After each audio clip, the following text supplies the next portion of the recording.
Des réactions indignées à la frappe contre l'école Al-Tabi'in de Gaza. De nombreuses capitales ont condamné le raid, l'un des plus meurtriers menés par l'armée israélienne dans le territoire palestinien, y compris Bruxelles, par la voix du chef de la diplomatie de l'UE, Josep Borrell.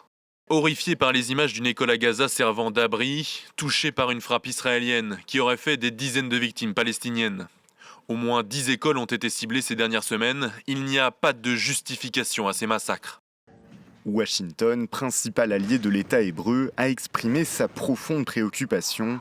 Au cœur de certaines réactions, les frappes israéliennes répétées contre des écoles. D'après les Nations Unies, au moins 21 d'entre elles ont été attaquées dans la bande de Gaza depuis le 4 juillet.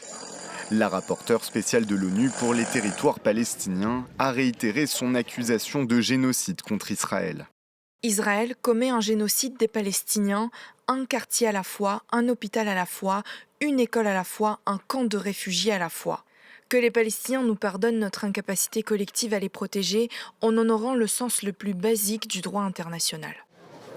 Plusieurs puissances régionales ont elles aussi critiqué la frappe de samedi, comme la Turquie, l'Iran ou le Qatar.